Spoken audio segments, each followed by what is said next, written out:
Magandang araw, hapon o gabi sa inyong mga kababayan. Ako si Trish Ann Jimenez. At ako naman si Isabel Ruiz, ang inyong mga host para sa isa na namang episodyo ng GR3 Podcast. Inimbitahan namin ang ilang mga pamilya upang maglaan ng kanilang mga karanasan patungkol sa paksa ng ating podcast. At ang unang paksa natin para sa araw na ito ay malnutrition. Kasalukuyan nga pong narito sa ating studio ang pamilya ng De Los Santos para sa kanilang pagbabahagi ng kanilang karanasan para sa kanilang natatamasang kakulangan sa pinansyal na suporta para sa kanilang pang-araw-araw na pagkain. Kamusta kayong tatlo?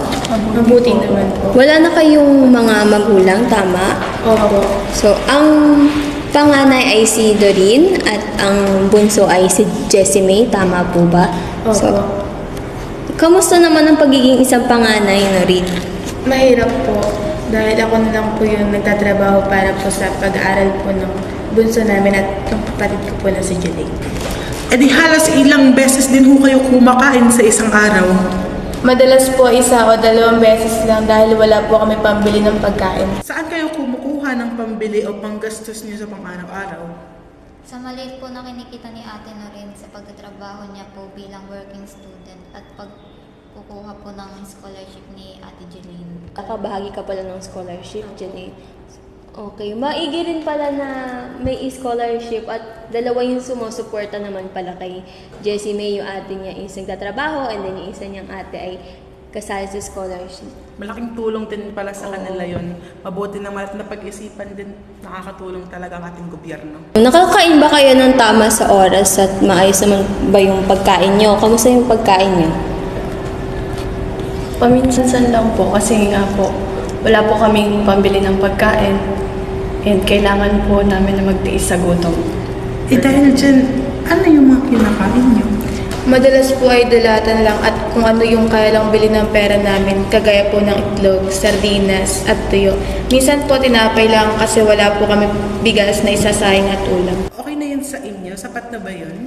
Nabubusog naman po ba kayo? Hindi po. So, ganun din pala kakulang or kaliit yung financial support yun no, kahit na nakakapag-trabaho si Noreen.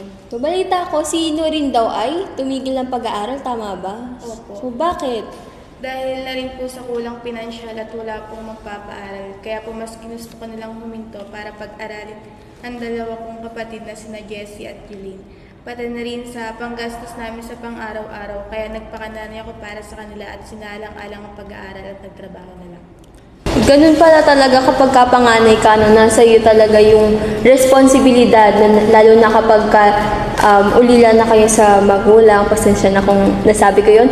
So, mahirap pala talaga na binubuhay niyo yung sarili niyo. Pero, kami pa rin ay natutuwa kasi pinagpapatuloy niyo pa rin mabuhay kahit na ganun kahirap yung sitwasyon ng pamilya ninyo. Kaya naman, maghahatid kami ngayon sa inyo ng kaunting tulong para lang magkaroon kayo ng Konting pagkukuhanan ng pinansyal para makatulong sa inyong pang-araw-araw.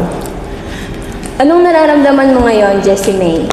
Masaya po kasi may mga kainan po kami tapos may mga katulong na rin po sa pang-araw-araw po namin. Ano naman yung maibabahagi niyo sa mga tagapakinig natin ngayon, Miss Jeline? Ano yung maibabahagi mo sa mga tagapakinig natin ngayon? Kahit po mahirap yung buhay, wag po kayong mawala ng pag-asa. So ayun, maraming salamat sa pagbabahagi ng inyong mga storya. Naway nakapagbigay tayo ng inspirasyon muli sa bahagi na ito ng ating programa ngayong araw na ito sa ating mga tagapakinig. So, ngayon naman ay tayo ay nanggaling sa topic mula sa malnutrition. Ngayon naman po ay dadako tayo sa problema or sitwasyon ng pang-globalisasyon. So, narito po ang ating magkapatid na si Crazel at Saen. Kamusta naman kayo, Crazel and Saen? Okay lang naman po. Mabuti na okay kayo. Nabalitaan ko na kayo daw ay palipat-lipat ng tirahan or wala kayong permanenteng bahay. Paano nangyari yun? Yes po. Sa totoo po niyan is mahigit 2 taon na po kaming nagpapalipat-lipat ng tirahan. Di paano din nababalanse ang pag-aaral at pagtatrabaho? Paano mo kinakaya na pagsabay ng dalawa na ito? Ayun. Bilang isang working student, mahalaga talaga sa akin yung pagiging organisado at merong disiplina sa sarili. Yun. Gumagawa ako ng schedule ko para sa pag-aaral at pagtatrabaho at sinusubukan kong maglaan ng sapat na oras para sa bawat isa. Kapag may pagkakataon, nag-aaral ako pagka may libreng oras sa trabaho. O kaya naman pagka uwi, diretso aral na agad. Para sa akin talaga, mahalaga talaga na meron akong maayos na time management para hindi ako masyadong mahirapan sa mga pinagdadaanan namin ngayon.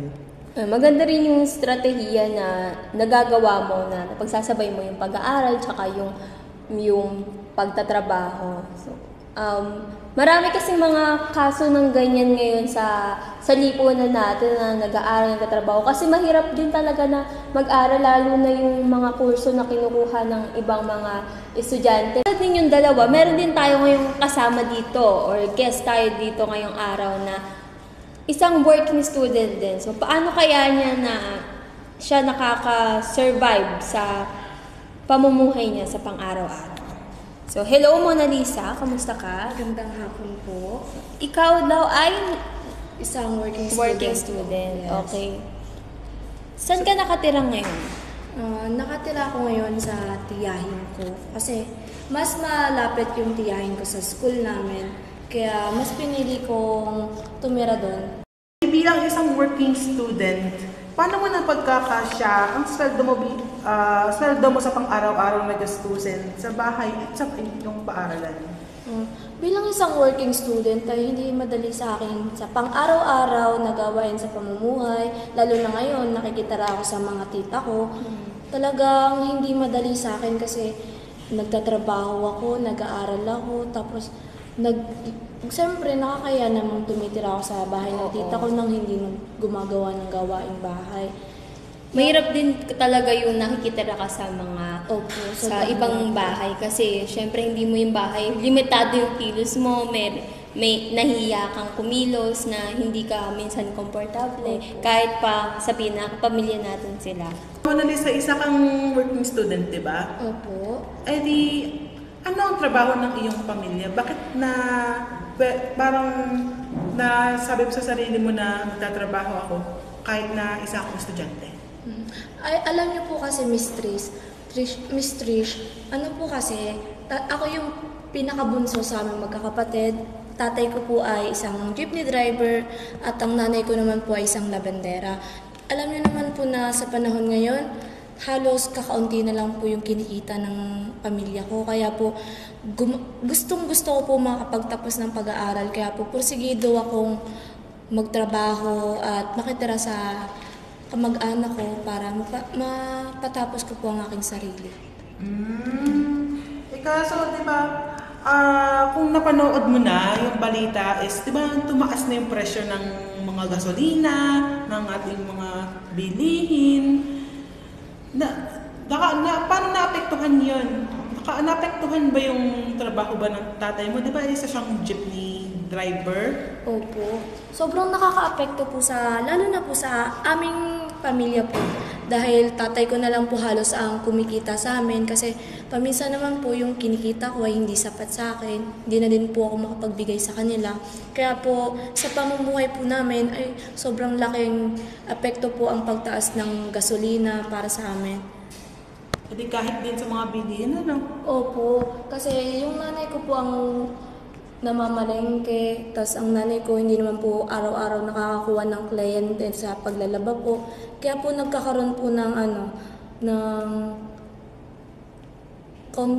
paghihirap sa aming pamilya. Lalo na ako ang bunso at ang iba ko pong mga kapatid ay may mga asawa na umaasa pa rin po sa aking mga magulang. Atin nga pong napakinggan ang istorya ng 3 mga batang ito na kung saan sila ay nagtatrabaho habang nag-aaral. So, ano yung mensahe na maibibigay nyo para sa ating mga tagapakinig ngayong araw na ito? Simulan natin kay Crazel. So, ayun ang masasabi ko po sa lahat ng mga estudyante kagaya namin na nag-aaral habang nagtatrabaho ay ipagpatuloy nyo lang po iyan. Huwag po tayong tamarin or maging negatibo sa buhay. Bagkus gawin po nating aral ito para maging or para matupad yung pinapangarap nating buhay. Ayun lang po. Okay, sa L, ano naman ang bahagi? Ayun, katulad ng din nung kay Crazel, pagpatuloy niya lang yan and always pray to God and huwag kayong mawawala ng pag-asa. Kay Mona Lisa naman? Ayun, sa ngayon ay ako ay isang 4th year college, kaya kung kinaya ko, kaya nyo rin. Ayun. Maraming salamat sa inyong tatlo. Kaya naman ngayon ay magbabahagi kami ng kaunting tulong para sa inyong tatlo. Sana naman po ay magaan or bigyang suporta ulit ang inyong pangangailangan sa pang-araw-araw. Maraming salamat po. Maraming salamat. ito ay handog ng aming programang GR3 Podcast na isa rin pasasalamat na ibinahagi nyo ang inyong mga istorya at nakapagbigay tayo ng inspirasyon para sa mga tagapakinig natin ngayon. So, maraming salamat sa inyo. Hanggang sa muli. Muli ako po si Antonia Isabel Ruiz. At ako naman si Trish Ann Jimenez. At ito po ang programang GR3 Podcast. Maraming salamat po. Paalam!